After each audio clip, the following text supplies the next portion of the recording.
What's up, guys? It is Monday, November 7th. It's 12:16 p.m. and this is the crypto newsletter. So we're going to dive into some huge news that just got breaking today.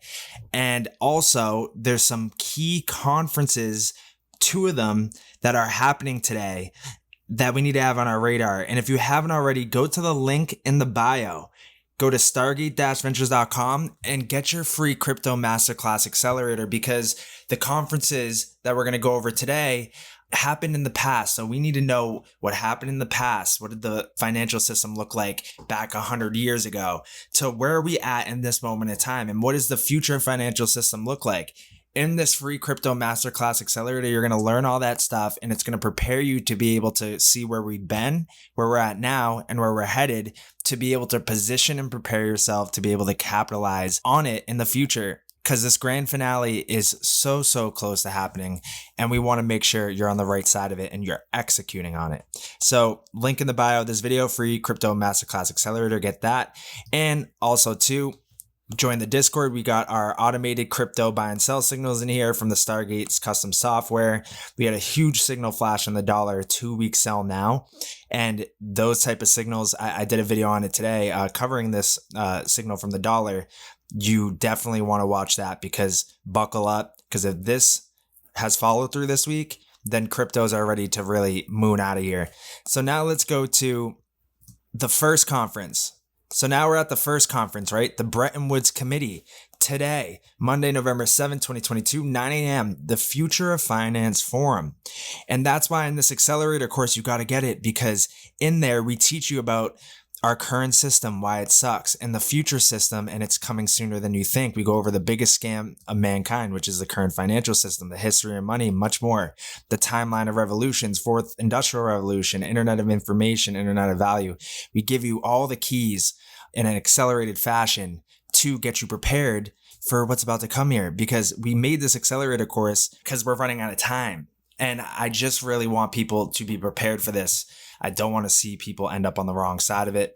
So that's why in this accelerator program, we even cover the Bretton Woods system in this mission 1 here. And now we're looking at the Bretton Woods Committee conference today that's happening.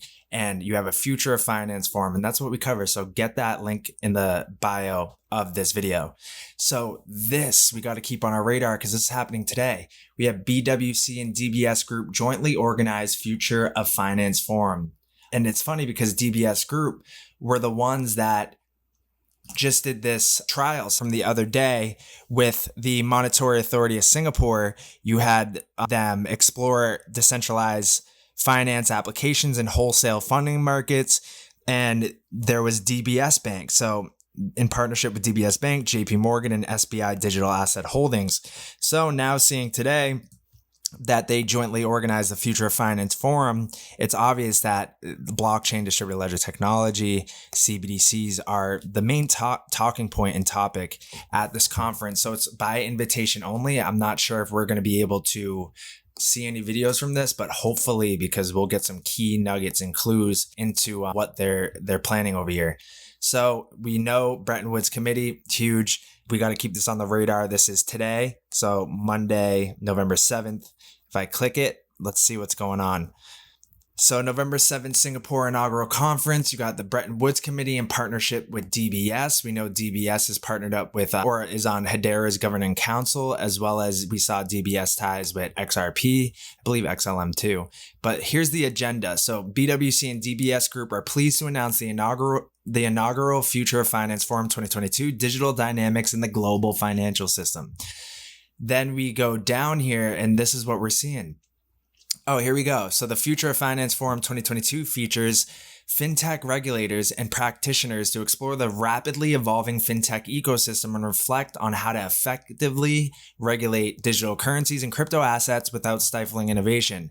What global policies are needed to address the risks of digitization while preserving the benefits of innovation? Which institutions are best positioned to define the rules of the road for the new digital finance ecosystem? What are the most compelling use cases going forward, and where is the market headed? We can get their whole plan right here.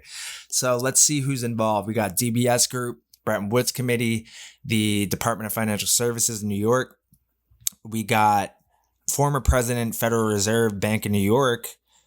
We have Reserve Bank of India, And we got the National Bank of Cambodia. We got Circle there. We got Crypto.com there. Anchorage Digital there. The Institute of International Finance. We got Coinbase there. We got the Monetary Authority of Singapore. And then we have the Governor of Bank de France. And yeah, so like basically the people that were involved in this trial here are looking like they're hosting this Future of Finance forum, Digital Dynamics in the Global Financial System. So I would love to see some clips come out of this today. It's going to be very interesting. Another huge conference that's happening right now is the COP27. So this is like a UN climate agenda conference. So United Nations climate change negotiations. The meeting compromises the UNFCCC COP27 and the Paris Agreement together. So if we go even like you see the UNFCCC, then we go to XANG or XANG. With the carbon credit solution on the XRP ledger, you have Azange.com, a sustainably run securities exchange operating in partnership with the United Nations, announced today that it will develop a carbon credit solution on the carbon neutral XRP ledger. This was last year in December. Azange.com is working hand in hand with the UN development system. So we've covered this many times before, and this is why we're looking at these type of conferences. Whether you believe in the climate change thing or not, they're, pushing this thing that involves what we're invested in. So we got to keep in mind to it. So let us see what the whole agenda is. So the 30th anniversary of the adoption of the United Nations Framework Convention on Climate Change. In the 30 years since, the world has come a long way in a fight against climate change and its negative impacts on our planet. We are now able to better understand the science behind climate change, better assess its impacts, and better develop tools to address its causes and consequences. 30 years and 26 COPs later, we now have a much clearer understanding of the extent of the potential climate crisis and what needs to be done to address it effectively. The science is there and clearly shows the urgency which we must act regarding rapidly reducing emissions of greenhouse gases, taking necessary steps to assist those in need of support to adapt to the negative impacts of climate change, and finding the appropriate formula that would ensure the availability of requisite means of implementation that are indispensable for developing countries in making their contributions to this global effort, especially in the midst of the successive international crises, including the ongoing food security crisis exacerbated by climate change, desertification, and water scarcity, especially in Africa. In 2015, the world came together and showed that will to make the necessary compromises, which led to the successful adoption of the Paris Agreement. Today, and in light of the unmistakable messages in the recent IPCC reports, we are once again called upon to act rapidly if we are really to meet the 1.5 degree goal, build our resilience, and enhance our capacity to adapt. And while there are no doubt major undertakings, I sincerely believe they can also become opportunities for transformation towards sustainability if we collectively think creatively and demonstrate the necessary political will. He then goes on to say, I deeply believe that COP27 is an opportunity to showcase unity against an existential threat that we can only overcome through concerted action and effective implementation. As incoming presidency, Egypt will spare no effort to ensure that COP27 becomes the moment when the world moved from negotiation to implementation, and where words were translated to actions, and where we collectively embarked on a path towards sustainability, a just transition, and eventually a greener future for coming generations.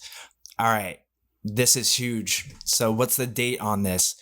Because they're talking about, they're looking for this conference, whenever it starts today, but whenever it ends, to become the moment where the world moved from negotiations since 2015 to the actual implementation, where words are now translated into actions, where they embark on a path towards sustainability and they act on and execute on implementing this transition right now.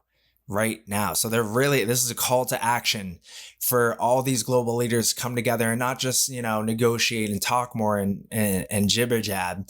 They're looking to put the stamp on whatever they're trying to implement right now. So it looks like it's from the 7th to the 8th, the Climate Implementation Summit, they're calling it. You have Summit Plenary, Just Transition, Food Security, Innovative Finance for Climate and Development, Investing in the Future of Energy, Water Security, Climate Change, and the Sustainability of Vulnerable Communities. So let's look at the provisional agenda. All right, November 18th on our radar. So this started today. to November 18th. We got 12 days. These next 12 days, a lot of stuff going on. We got the US midterm elections tomorrow. We have this conference. And then we have the Bretton Woods Committee conference happening today on the Future of Finance Forum. Huge, huge, huge. We got to be on the radar and you got to get prepared. So if you don't know any of the stuff that's going on and why it's relevant, you guys got to go to stargate-ventures.com, get your free crypto masterclass accelerator and get educated right now immediately and go through this course so you're prepared and understand why these things we're tracking it. Now we can go to this. So Darren Moore Jr. Had shared this on Twitter yesterday. He had found something about Ripple and Stellar and Circle in here. So if I go to this, so for example, Circle joins Ripple and Stellar in our crypto category, while a slew of public debuts has seen several companies move from the VC-backed category to become public companies. And then if we keep going, you can see right here. So they added Circle alongside Ripple and Stellar, the foreign exchange Sea Intelligence. I'm not sure who this group is, but it seems like they got their pulse on the market. And it's funny because the only three crypto companies are the ones that we're 100% for: Stellar, Ripple, and Circle. Look at their founding dates. They've been around for a long time. Stellar, 2014, Ripple, 2012, Circle, 2013. You couldn't get better than that. I mean, they're still around. They've gone the course of time here. It's right there, crypto and DLT, bam. So I'm going to go to this video last week that I did, which was this video: BlackRock, the Federal Reserve, and the UN, Circle USDC, and more. If you haven't seen this video yet, please watch it because there's more in this video that is going to make the connections clearer to you. But USDC Circle being kind of listed among Ripple and Stellar as like the go-to DLT blockchain companies on this document is a pretty good sign as to what's to come. And I'm going to look up FXC Intelligence real quick. So FXC Intelligence is an industry standard for global payments data. So like, look at their clients here: Lloyds Bank, World Bank Group, HSBC Swift, Wells Fargo, PayPal. All right, this is a huge article or a huge document because this is the industry standard for global payments data. And they're a financial data company specializing in international payments, payment cards, crypto, e-commerce industries with a focus on pricing and market sizing data. Huge customers, trusted clients. And then you have in their document Ripple, Stellar, Circle, and then nothing else. So there you go. Then we got some drama in the crypto space against Binance and FTX. I'm watching this closely. This could have some signs of a potential black swan warning. So I'm watching how this may roll out, because either one of these companies getting an SC lawsuit on them or being insolvent would not be good for the space. So I am watching this drama and seeing what the implications of it may be. And I will keep you updated if I spot any red alert, black swan warnings there. But for now, I'm not going to dive deep into drama. So this came out today. Library lost the SEC case. So the ruling in the case of SEC versus Library is out. The case is out, and Library, as well as the entire cryptocurrency industry, have lost. Crazy. So the SC beat the Library team in this case. They ruled Library token a security. And who knows what the implications of that will be for the Ripple case, but we're going to have to see. So now let's keep going to this. So looks like Solana is going to be launching a Ethereum virtual machine. So you're going to be soon be able to launch Ethereum apps on Solana. United States Attorney for the SDNY News announced that $3.36 billion of cryptocurrency has been seized in relation to wire fraud committed on defunct dark web marketplace Silk Road. So they're cracking down. They're cracking down. Then we have this. All right, this was the drama. Crypto exchange Binance plans to sell all of FTX's native token FTT that it owns after CoinDesk's report on the makeup of FTX's sister company Media's research balance sheet, claiming that they're insolvent. Then we have this. So this climate narrative, man, like the ECB, risks to the banking sector have increased with the substantial uncertainty of the current environment. banks must be prepared for challenges in the near term. So this is not the climate thing yet, but they do have something else in there about it. But they're saying banks must be prepared for challenges in the near term. I'm telling you, we're getting close to the grand finale. You can feel it. So get prepared with that course. The link will be in the bio. Then we can keep going here. CBDCs might need a network of international rules to stop countries treading on each other's toes, the European Commissioner said. CBDCs could need global regulation. He says a series of international agreements might be needed to stop state-backed digital currencies from infringing on sovereignty. Let's take a look at that. Also, Google Cloud is inking blockchain-based collaborations during the bear market. I think they're going to be running a Solana node as well as an Ethereum node. I feel like there was another company that they had linked up with as well too. Oh, it was Flare. Flare is linked up with Google Cloud as well now too. And now we got this article, back to it. Central bank digital currencies may require a network of international deals to stop state-backed money from infringing on other countries' sovereignty. The bloc of 27 nations is considering a digital version of the euro, but needs to resolve issues such as how a digital euro will work for cross-border payments. The International Monetary Fund has also raised the possibility of an international central bank digital currency platform that could ease cross-border payments, but that is now beset by delays and costs. It is critical that any cross-border initiative taken in regards to the work on CBDCs reflects an inclusive approach to the needs that will be expressed by the Bahamas and small countries in this arena. There we go. Now let's keep moving forward, because now we have the climate narrative with the ECB. Climate change has an impact on the ways we keep prices stable, supervise banks, and manage our own exposure to climate risks. That's why we are committed to doing our part in the fight against climate change within our mandate. Read our explainer. So I think they released a report today about climate change. Why does climate change matter to the ECB? Let's take a look at that. All right, then we had this out of the ECB. Climate change has an impact on the way we keep prices stable, supervise banks, and manage our own exposure to climate risks. This is why we are committed to doing our part in the fight against climate change within our mandate. So here's the climate narrative again with the central banks.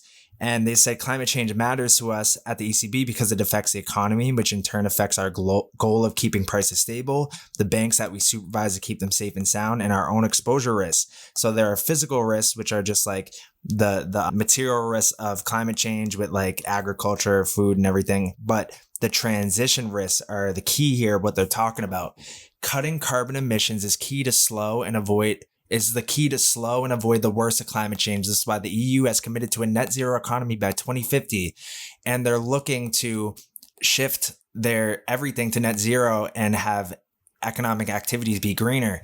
But this shift also comes with risks, especially if policies to encourage more sustainable activities are implemented too quickly and companies and people don't have enough time to adapt. Firms could go out of business, people could lose their jobs, and the value of financial assets could fall. This can be caused by new regulation, changing consumer preferences, and technological innovations which make environmentally unfriendly products obsolete. These risks are called transition risks. And if you haven't already seen this video that I did, it was a couple weeks back. It's called Prepare Now for a Disorderly Reset. We literally cover all this stuff here. So is a disorderly net zero transition inevitable? And this is what they're kind of laying out here with the ECB, talking about these transition risks, because they're running out of time. So they're saying it's very likely that instead of experiencing a smooth transition to a net zero world, we risk a chaotic or disorderly transition. And they had said that a repricing, it was in this article here, a repricing. Yeah, right here. So the IMF warned of a disorderly repricing in markets, and that could come from this rushed regulation and policies regarding transitioning to ESG guidelines.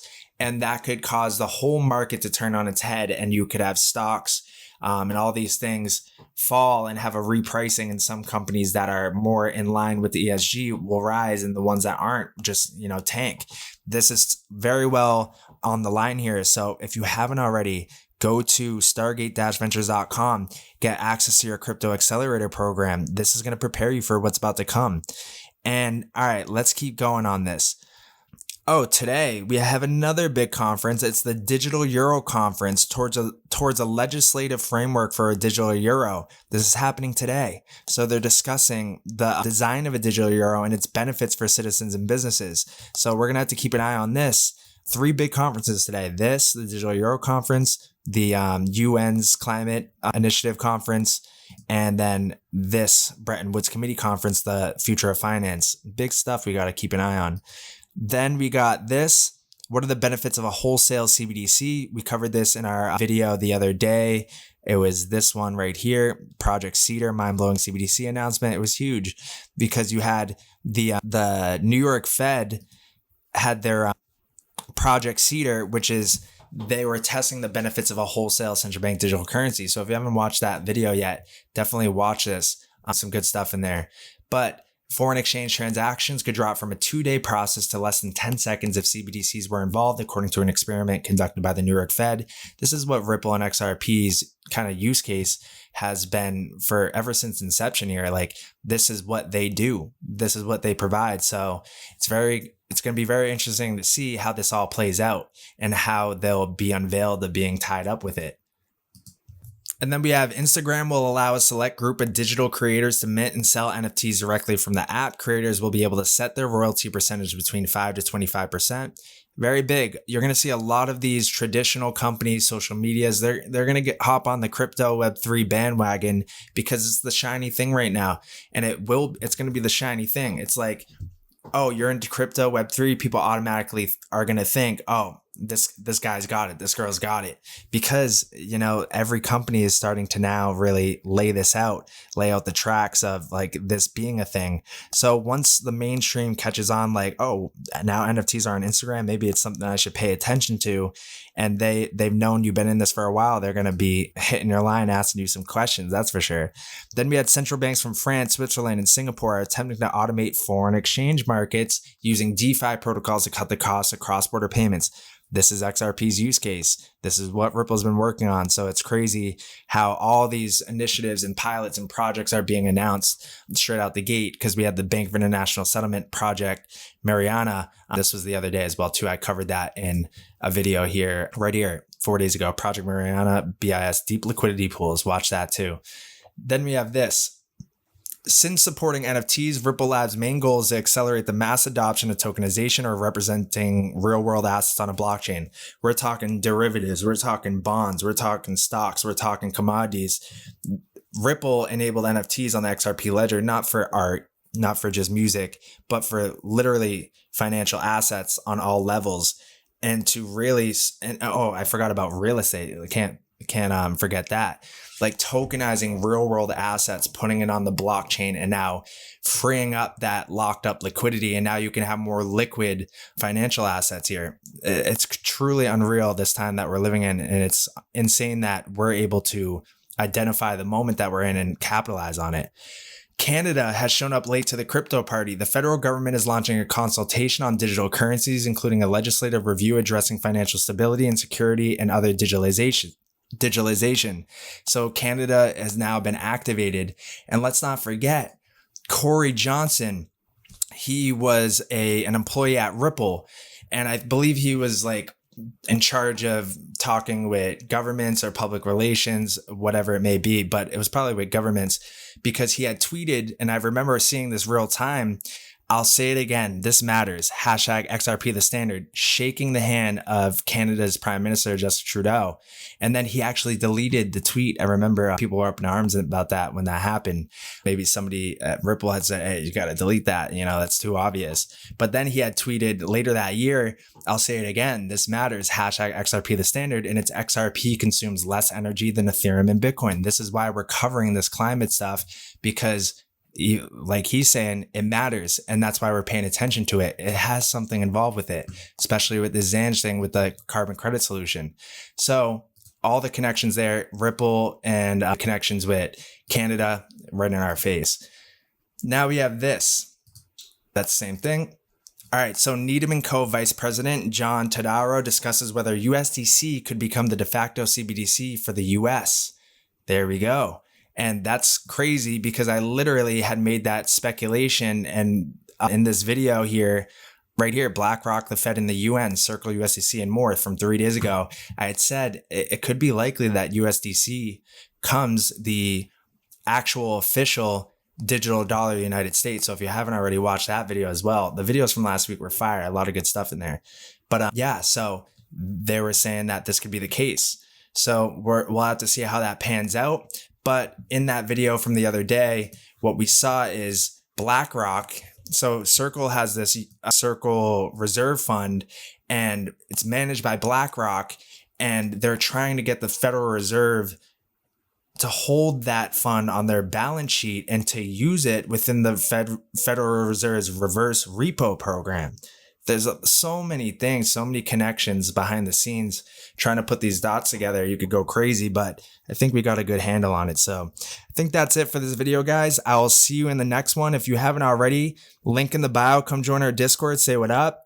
And then also stargate-ventures.com, link in the bio. Get your free crypto masterclass accelerator. I'm telling you, the grand finale is close. You guys got to prepare for where, and understand and educate yourself on where we were before in the past. What did the financial system look like? What were the times like, to where we're at now, and how you can make that kind of gauge as to how close are we to the grand finale, and then understand what the future financial system looks like, so you can position yourself and prepare yourself to be on the right side of it and execute on it as well too, and come out of here successfully. So that's it for this video. I'll see you in the next one.